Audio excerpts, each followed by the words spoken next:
咁我再介紹自己啦，我叫江少琪，咁我而家喺香港大學教緊書嘅，咁亦都同時係咧香港嘅唯一一個嘅年長同志嘅組織叫晚同天嘅創始人。OK， 咁喺我隔離嘅話咧就係阿根，係咁佢咧就係香港社工總會嘅幹事嚇。咁我哋今日想同大家分享嘅嘢咧就係年長同志啦。但我睇我講年長同志之前嘅時候咧，其實我想講翻今日呢就係呢個香港國際反恐同日。我好記得咧，呢一個活動係喺2005年咧第一次係舉辦嘅。同性都係啦，但係國際反恐同日亦都係標誌住就係對同性戀者、對異性戀、對雙性戀者、對跨性別或者其他性小眾嘅一啲唔友善嘅對待啦。咁我睇呢啲嘅歧視啊，面對到嘅一啲嘅不公平嘅一啲嘅差異嘅對待咧，我覺得我哋絕對需要繼續嚟到正視嘅。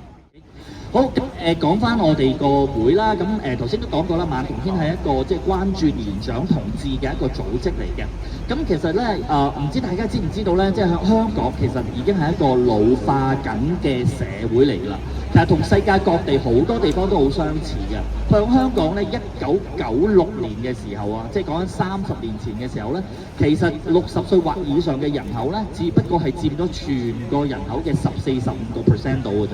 但係去到2023年，即係2-3年前嘅時候咧，個數字已經係 double 咗，去到30%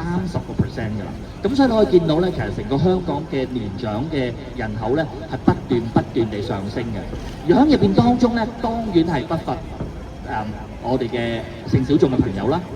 而喺入邊當中嘅時候咧，有一啲嘅估算咧，其實講緊係2點幾去到5點幾6度咁樣嘅 percentage 咧，其實就係同志嘅人口嚟嘅。如果咁樣推算嘅話咧，其實喺2024、2025啦，即係今年嘅時候咧，大約有8-9萬去到14-15萬嘅人數㗎。咁所以呢個絕對唔係一個細嘅人數啦。咁佢哋呢班嘅年長嘅同志，佢哋面對到啲咩問題咧？咁我覺得因為佢哋係年長嘅同志，所以咧佢哋有2個唔同嘅身份。第一樣咧就佢哋都係一個年長嘅朋友啦。咁所以咧其實好多其他年長嘅朋友面對到嘅一啲嘅年長嘅問題，譬如身體上面嘅衰老啊，跟住退休之後嘅生活係點樣啊？面對到啲乜嘢嘅即係年長嘅挑戰啊，佢哋其實都有嘅。咁所以佢哋其實同普通嘅年長嘅朋友係冇分別嘅。但係另外一樣嘢，亦都同時地，因為佢哋同志嗰個身份嘅時候咧，令到佢哋同其他嘅同志，亦都係承受咗一定嘅社會上對佢哋嘅一啲偏見或者一啲唔平等嘅一啲對待嘅。好簡單同大家講少少啦，咁就喺呢度當中嘅時候咧，即係好多年長嘅朋友，其實佢哋都結咗婚啦，有仔女啦，有孫啦，咁佢哋其實好難去同佢嘅仔女啊、佢哋啲孫啊嚟到出圍，話俾佢哋聽佢自己真正嗰個身份、真正嗰個自己係點樣嘅。咁但係佢哋亦都好想有一個長久嘅同性嘅一個關係。咁喺個當中嘅時候咧，其實佢哋都面對到好多嘅心理上面嘅壓力同埋挑戰。同埋其實上一代嘅人，因為其實你可以想象啦，上一代嘅社會家庭，其實好多時候咧，佢哋其實都冇一個社會上面嘅保障，咁所以好多時嘅保障都係指意晒啲仔女嘅。咁所以你可以見到呢一班嘅年長嘅朋友，佢哋其實都仲仍然要照顧佢哋自己嘅長輩嘅。如果佢哋嘅長輩仲在生的話，咁所以嗰個照顧者嗰個角色咧，其實一路都喺度嘅。亦都係對於佢哋嚟講嘅時候咧更加重，因為喺傳統嘅社會底下嘅時候咧，好多佢哋都會覺得你哋都係要肩負翻呢個咁樣嘅責任。第三咧就係喺個社會上面，其實同志嘅所謂可以hang out，即係可以出嚟玩嘅地方咧，其實係唔少嘅。咁但係呢啲咁樣嘅空間咧，其實係好年青人主導嘅。呢班嘅年長朋友咧，其實好難融入到佢哋嗰度咯。第四咧就係好多時年長嘅朋友，佢最大接觸嘅機構啊，或者服務嘅範疇係咩啊？就係主要係啲醫療啦，同埋一啲即係社會服務啦。咁喺呢度當中嘅時候咧，我覺得佢哋都面對到好多嘅問題咯。譬如就係好多嘅社工啊，或者好多嘅醫護人員啊，其實佢冇呢一個咁樣嘅意識係原來喺我個中心嗰度啊，嚟見我嘅病人裏面啊，佢可能有呢個嘅身份嘅。而喺嗰個當中咧，佢因為唔係好識得點去處理嘅時候咧，好多時佢就扮唔見到啦。咁喺呢度嘅時候咧，其實好多年長嘅朋友，佢哋特別係同志，佢哋喺呢個咁樣嘅相處底下嘅時候，或者去接受呢啲嘅社會服務啊，或者醫療服務嘅過程當中嘅時候咧，其實佢自己真正嘅一啲同佢自己性取向有關嘅一啲嘅需要咧，係被忽視咗。咁我覺得呢方面咧，其實係好重要啦。咁所以亦都因為咁嘅時候咧，今日好開心啦，有阿根喺我隔離啦。咁佢可以分享下多啲咧，就係作為一個嘅前線嘅社工，其實喺成個而家香港嘅社福界上面嘅時候咧，其實係點樣可以係較為好啲，可以幫助到同志嘅咧？嗱，我哋呢個晚同英嘅好嘅朋友啦，就係我哋晚同英嘅一個資深嘅會員。咁我簡單介紹下你講下啦，晚同英做啲咩㗎？聚埋一齊，因為我哋嘅時間咧過咗好多年，有機會咧，大家會支持我哋專為長者嘅同志嚟為一個福利而改變而家嘅大家嘅環境，大家嘅眼光。好，唔該晒先，美麗公。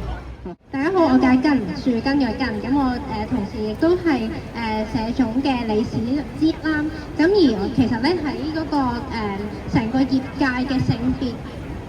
敏感度啦，同埋性別友善嘅程度咧，係真係遠遠地即係要再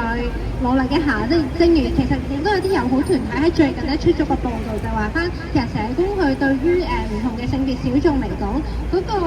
照顧嘅部分其實係仲係好不足，係好同意嘅。因為咧我哋成個業界會好跟住個社會嘅趨勢去走。咁但係咧其實我哋應該再行前多一步，就係咧喺個社會如果真係喺政策上面未可以完全做到性別友善嘅話咧，至少我哋同工自己喺面對我哋嘅服務使用者啦，或者係機構對於同工嚟講咧，都可以係做一個性別友善嘅部分。咁所以其實我哋之前咧兩個團體啦，都係合作咗咧做一啲業界之間嘅交流。咁亦都好想咧俾大家開闊翻個視野咧，我哋唔係再係好割裂嘅，我淨係做老人服務嘅啫。咁唔係嘅，其實老人服務嗰個係人嚟嘅，年老只係佢其中一個身份，但我哋應該係好多元交織地睇每一個人，例如佢仲有同志嘅身份啦，又或者佢仲有其他能力嘅部分啦，係可以互相交織同埋係去貢獻出嚟嘅。咁所以呢一個咧，其實我諗社總咧都會好想繼續咧去支持唔同嘅性別團體，尤其是係晚同天嘅團體們嘅朋友們。咁我哋係一齊學習同努力，希望係可以提供更加好嘅服務咯。但係咧，多翻啲嘅係咩咧？多翻啲嘅咧就係好多社工都話，係啊 ，Travis 我知啊，我個中心嗰度咧，其實咧係有你哋啲同志㗎，但係咧因為我唔識點樣去關心佢哋，我唔識點樣同你哋傾偈，我又怕我講錯嘢，咁我咪當見唔到咯。咁所以對於我哋嚟講咧，我哋叫 train the trainer。點樣可以去培訓呢啲嘅前線工作人員咧係好重要嘅。咁所以如果一陣間大家有時間咧，可以去我哋個攤位嗰度啦，因為我哋咧拍咗一系列嘅短片，係教啲嘅前線嘅工作人員，佢哋點樣可以用一個較為好啲嘅方式、合適嘅方法同埋態度嚟到去處理同埋嚟到面對我哋呢班嘅年長嘅朋友嘅。咁呢個就係第三樣啦。第四樣咧就係即係當然我哋會做一啲嘅倡議嘅活動啦。咁我哋其實而家亦都係寫緊一個嘅簡單嘅一個嘅政策上面一個倡議，係希望喺香港嘅安老政策入邊咧，佢哋係可以個政策上面咧係可以關注到唔同性小眾、唔同性別認同嘅朋友佢哋嗰個嘅需要嘅。到最後就係即係做公眾教育啦。我睇今日係一個好嘅機會，同埋一個好嘅平台，係我哋可以再次踏出個街道嗰度，響面對公眾而同公眾嚟到去分享我哋做緊啲咩嘢。咁所以我哋晚同軒嘅活動咧，其實或者我哋做緊嘅嘢咧，其實係希望可以有唔同嘅得益者，即係譬如係同志嘅社群啦，特別係年長同志嘅社群啦，譬如係社福界啦，譬如係政府啦，譬如係公眾啦，同埋即係一啲嘅或者一啲嘅商業機構啊，其實我哋都會俾好多唔同嘅講座，佢哋係希望佢哋咧更加認識到我哋呢個社群嘅。好，咁我要講嘅係咁多啦，咁我好多謝大家頭先去聽啦，咁亦都係好歡迎大家係去睇唔同嘅攤位啦。咁今日我哋有同埋組織啦，我知道即係多謝 Francis 搞今次呢一個嘅籌備呢一個嘅國際反恐日啦。咁我哋晚同軒嘅攤位就喺後面嘅。